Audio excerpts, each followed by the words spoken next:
Just another company. Weapons. Weaponize. Scary. It's a tough name. But apparently this film has been making waves in the scene, and for good reason, man. You see the original first trailer, and the moment they set up the groundwork of what this was supposed to be, a sort of abduction story, but mystery, if you will. But with any good story, it's all about the build-up, my dude. And that is where Weapons really takes a step above the rest. If you didn't know, Weapons is the same director of the dude who did Barbarian. And if you know how Barbarian ends, things go there, right? You could even akin it to something like that one guy that directed Parasite, Ho Soon? Can't remember names like that. But it's an interesting new way of approaching the element of uncertainty, right? You're there, you're experiencing, you're put in the shoes of one person. First and foremost, it is the school teacher who is now missing 17 kids from her classroom, which is scary to begin with. I mean, you think about how unruly kids are and just how free they are, and then you think about, well, they're gone now, and that's scary, man. That brings terror in a different limelight, something that even I, maybe with experience you start being sensitive to these things, but man, I did not think it would be that like appalling. And we go there. We have a group of people, or a town, who is now facing this happening, this occurrence, without any answers, without any leads, and we just don't know what the heck is going on, man. But we go. We see perspectives. We experience the moment. And by the time it is masterfully pieced together, like, you see how all the the lines intersect, and then you see what is being presented to you, and even then it's just this feeling of like, whoa, we're going there, or we're doing this, or man, this is actually happening. So it brings me a interesting perspective, because if anybody knows the Higurashi series, or Umineko, yes, that's getting very to the niche, we have a interesting way of presentation, and I do believe that there is a lot of influence when it comes to these endeavors that come from these people. Warner Brothers specifically here, vroom vroom, borrowing from maybe Japanese media, right? We know that Warner Brothers has a big foot in the animation side and the Japanese production transferring. But it's cool to see them actually learning a few tricks. And again, we've just talked about how Kill Bill by Quentin Tarantino is essentially a inspired remake of Lady Snow. Yes, Snowblood. Lady Snowblood. And that proves that you can take source material and put a personal / interesting / unique twist on that, and you can make something out of it, right? If there is enough passion, if there is enough drive, desire, then yeah, you can make it happen. So when I see like those kind of elements being picked from the Japanese media and put into Hollywood budgeted materials, I get excited. Akira. It all goes back to Akira.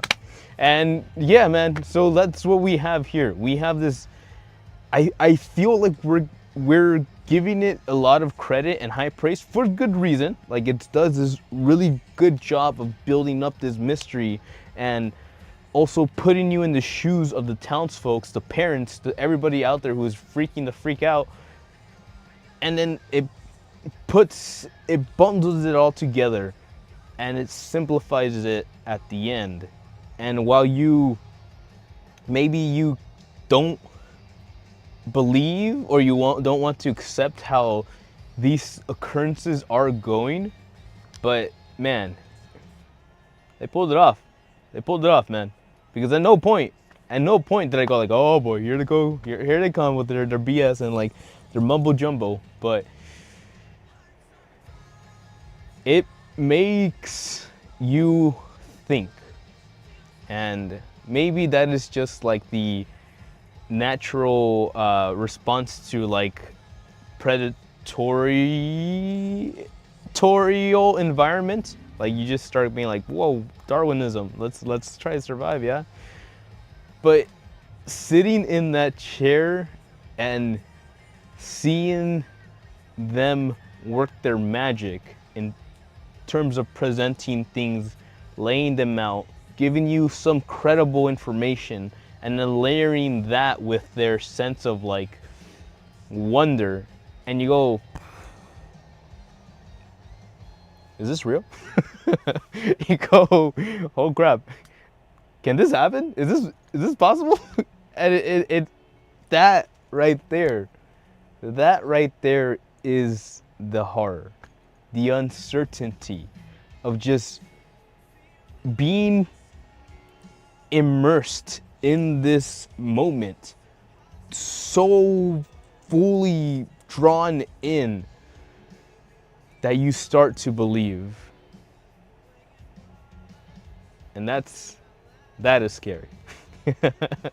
So, if you have not seen Weapons, there's a bit of things that you should probably not get too potatoed out, but all I'm saying is, man, it's fun. It's interesting. We're getting the narratives that are inspired by people who have seen the light. And that is very exciting, because only when we combine the shadowness of uncertainty with the light of knowledge, experience, can we actually get the final product that, I don't know, the chemical reactions that will create art, magic, beauty, whatever have you be, whatever it took to make this happen, as long as we're still on the right page of like, yo man, let's actually be good about how we do this. And we're not here to harvest the Japanese culture and the Japanese medium. We're here to uplift that shit and bring our own take to it, make something fresh while also respecting the original. So, Weapons, exciting, scary, or nervous, nerve-wracking. I don't. It's just a feeling, right? You're in a movie theater and the tense scenes are happening, and you're like this. You're like, okay, I can handle this. It's all good. And then you just hear like a little in the corner, and you're like, what? It's pretty intense, man. Like, I don't know. I can't speak for them, but it seems like they were having a good time. So, if you're available, if you have the guts to look darkness in the eyes, then, ladies and gentlemen, go check out Weapons. Brand new to the market. I'll give it 6 out of 7? 6.5 out of 7? It's supposed to be getting like super fresh Rotten Tomatoes score. Not that that means anything, but again, you should experience it for yourself if you're curious about it, because it is that good, or it is that surprising. So, you know, ignore everything else happening around here. It's only flavor text. You don't need it. All right, just don't look away, and go watch it whenever you can. But speaking of strange harvesting, damn son, you just do that.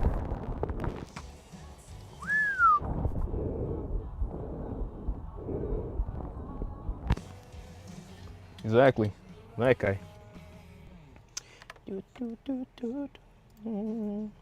Yeah, yeah. Strange harvest. Okay, let's start off this way. I can handle gore, right? It's natural.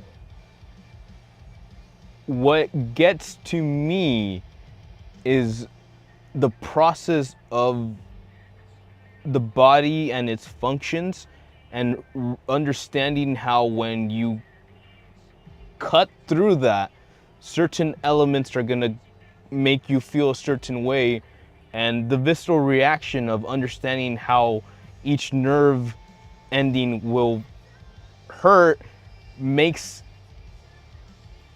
the immersion feel possible. And I wince because it's like, oh, ow.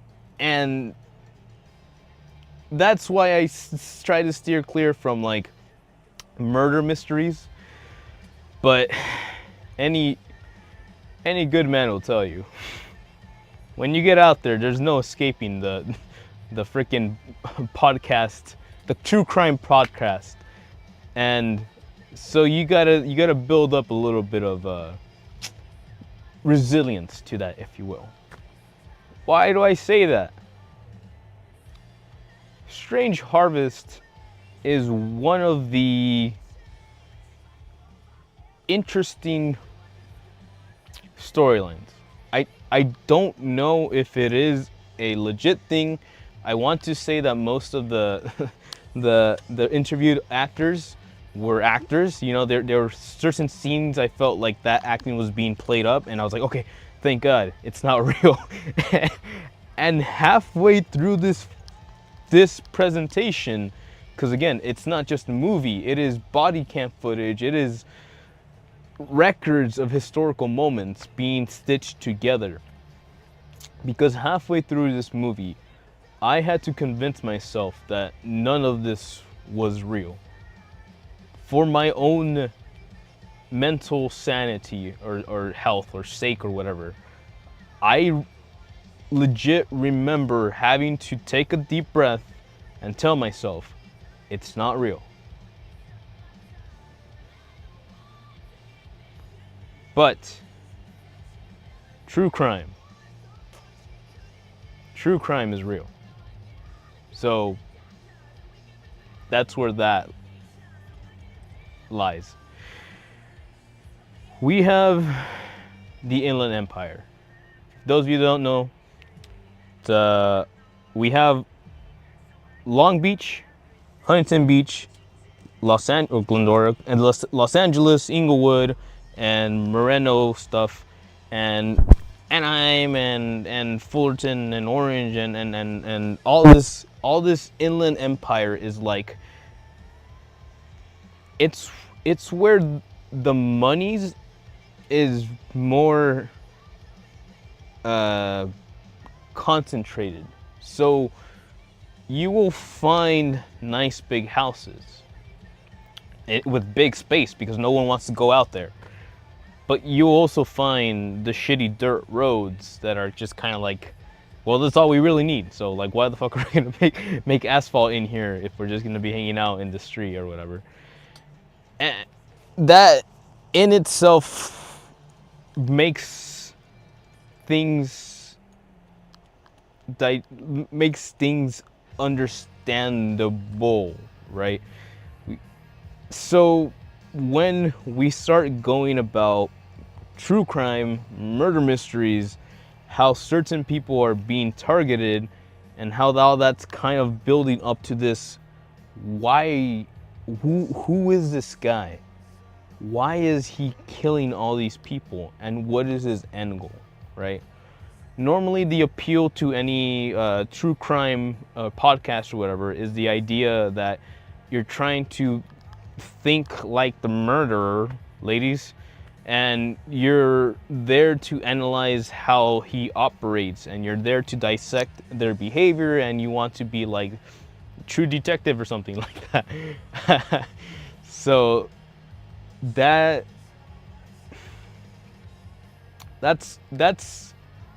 great and all.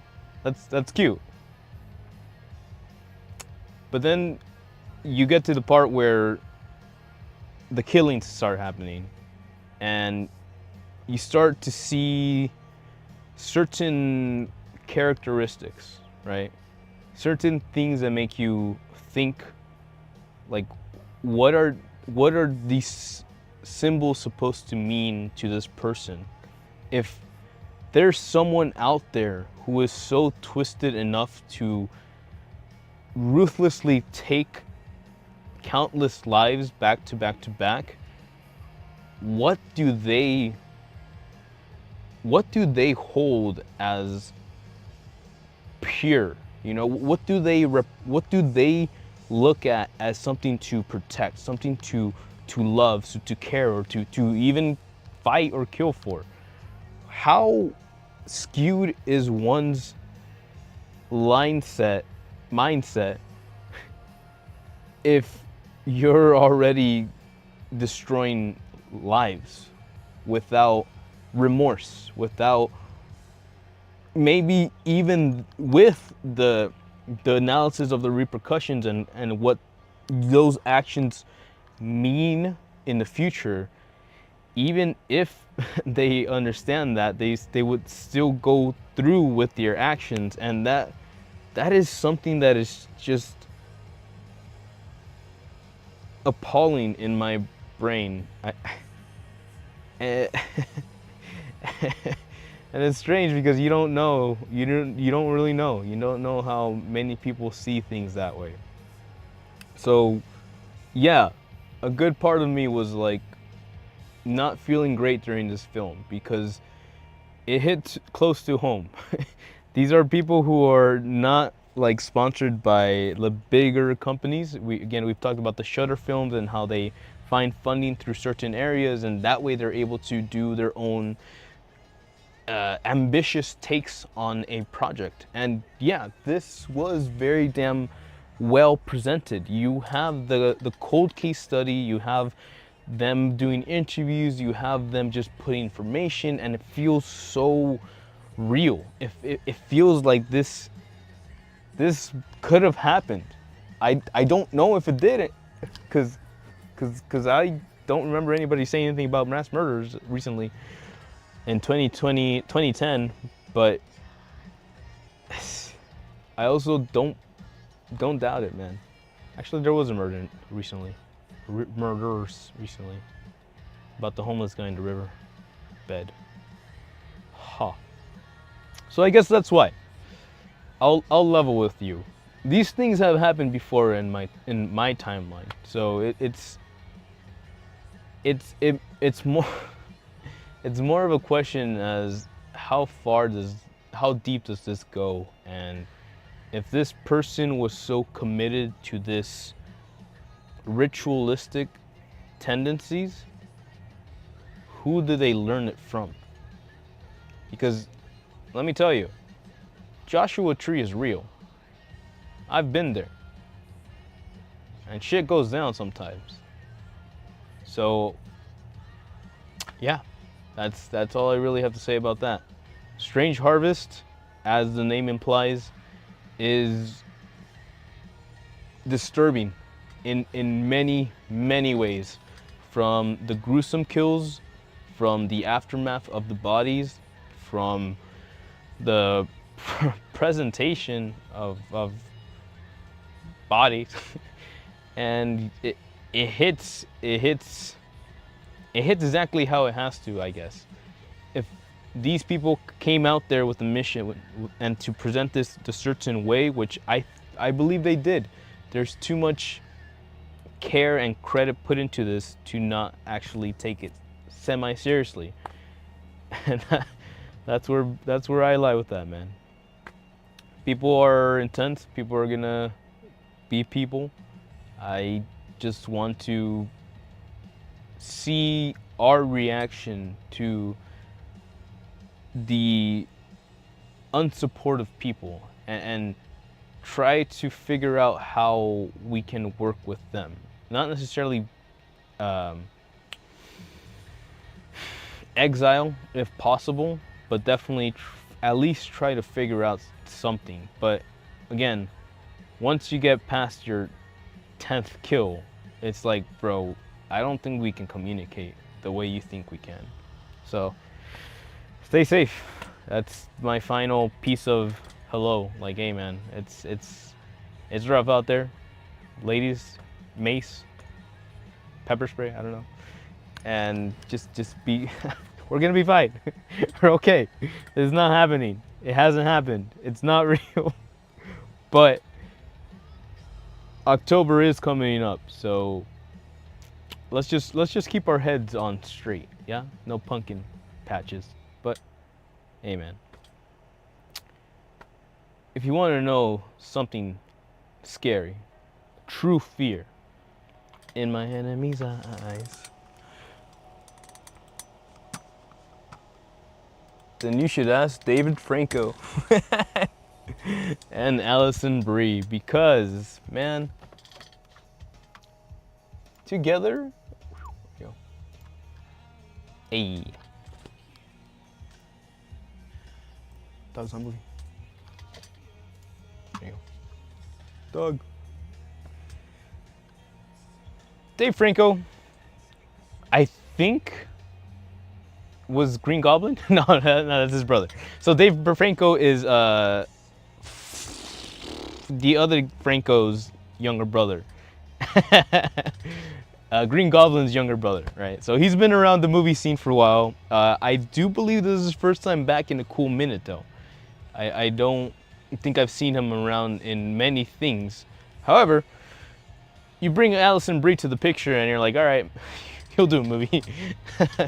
So what is together, man? Well, as the name implies, relationships are a complicated thing, naturally.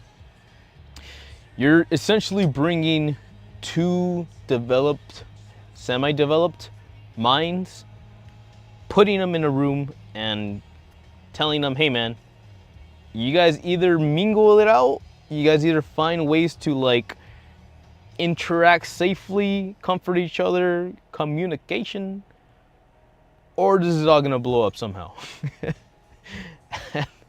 And that's life. That is 1000% life. Because it brings a scope to the picture. You know, a lot of people, I think, in this day and age, and you know, take it as through a grain of salt, don't have the capacity to actually nurture a healthy relationship. What does that mean? It means patience. It means kindness. It means compassion. That's a Bible verse. It means that you have to be able to look at the shit, take a deep breath, and be like, okay. But this, I don't know. Somehow people rationalize relationships. Less and less so every day. But I am of an old-fashioned mindset that when you are actually serious, you actually look at each other and you go like, hey, I'm gonna dedicate the time that I have to building this with you. If you can do that for us, then we can do anything. But you need a strong foundation. You need belief. You need trust. None of that superficial bullshit. You have to open up to this person and confide in them. And that person has to take that information and keep it to them fucking selves. Why?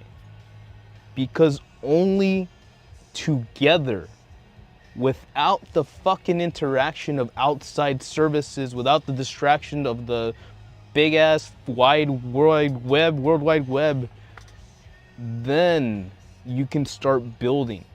You can start creating. And yeah, that's uncomfortable because, again, you have a life. You were born, you learned, you educated, you worked, you built, you developed. And now this other universe is slowly attracting to your orbit. And you have to decide what that means, what that impact will cause. The cause and effect, man. Do you have it? Do we have it? In this age of instant gratification, one day shipping from Amazon, constant updates on just social media, interaction with people who don't really know you,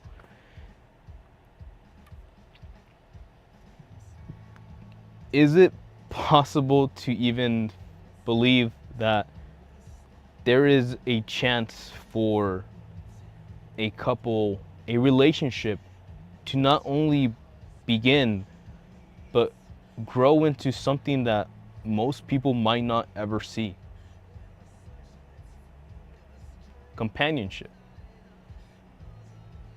Sex is great. I love sex. But if you don't feel the right emotions for that human being, that's not sex. That's just fast food. Sorry. Because when you lay down, when you display yourself, your body, your emotions, your being, and when you commit to sharing that moment, that intimacy with someone who has taken the time, been through the bullshit, has gone through the growing pains of becoming someone you can believe in, a confidant,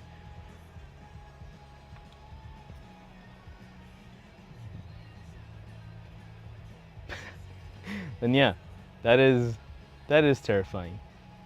Because you're no longer just one person.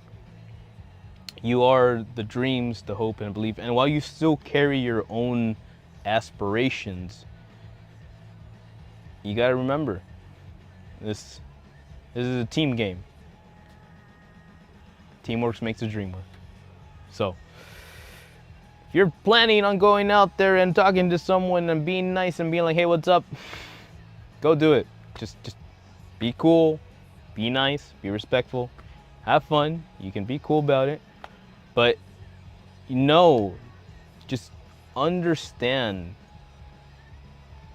that relationship can only go so far if there is actual care being put into it. There's actual work being expressed. There is a communicative desire to understand, and hopefully, I still pray that one day I can find something as valuable as true companionship. It's getting harder out there, I'll be real with you. But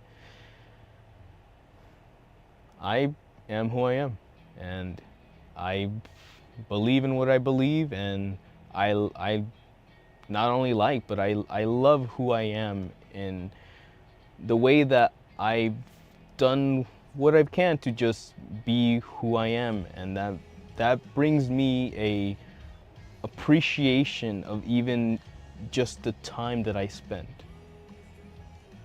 And for me to say, yes, madam, woman, lady, my lady, I will dedicate my very limited time, my shitty resources, and these outlandish hopes and dreams.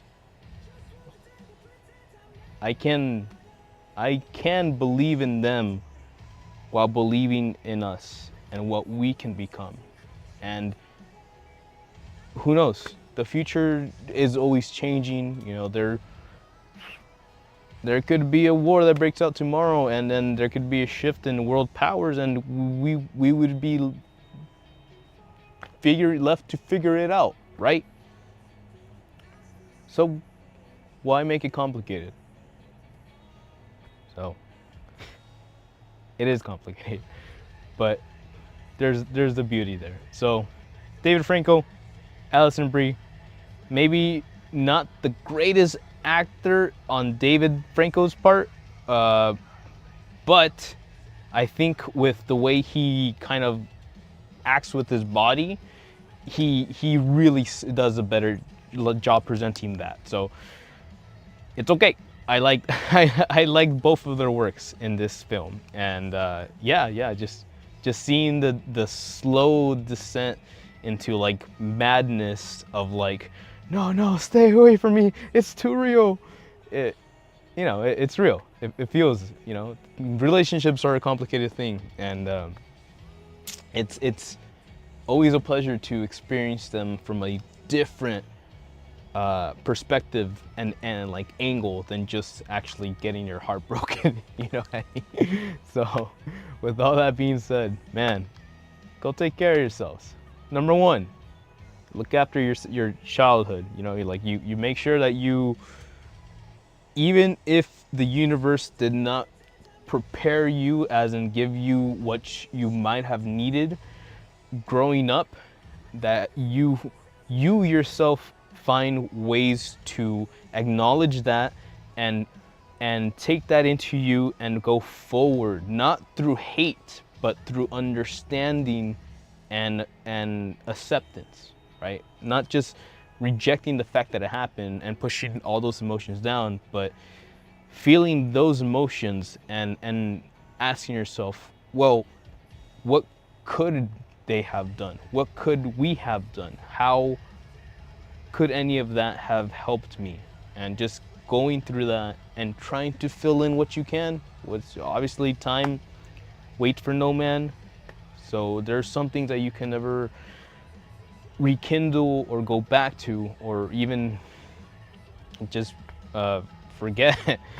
But it's part of the journey. So again, just go do you, look into yourself, feel confident in what you are. You don't have to be the greatest shit in the universe. You just have to be okay with just walking down the street, and that will go a long way.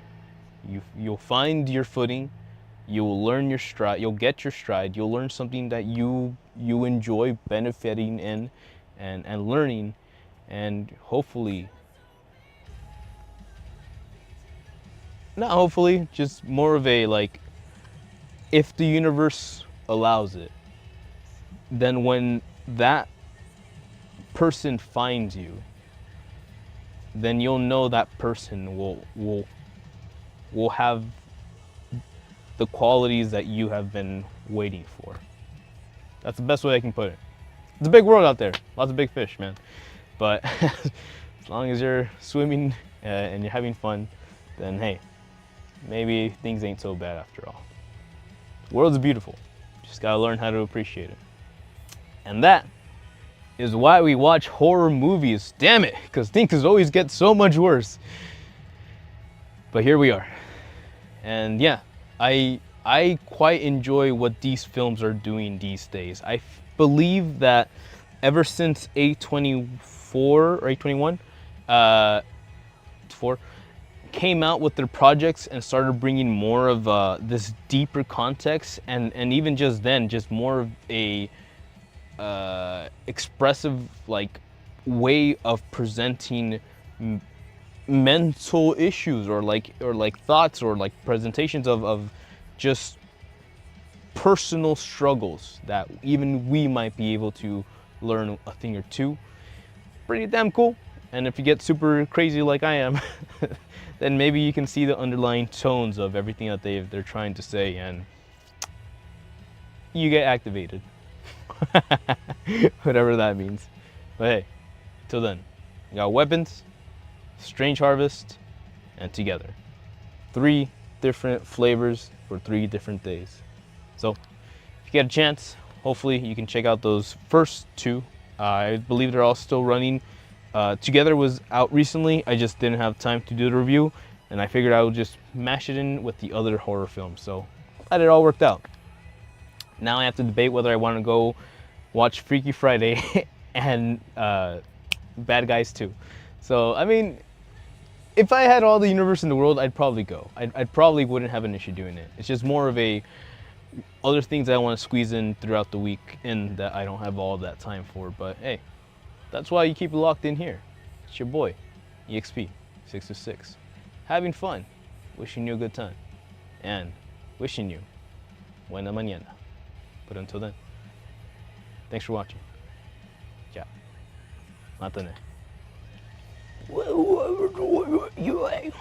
It's Pierce the Veil. No, it's Sleeping with Sirens, sorry.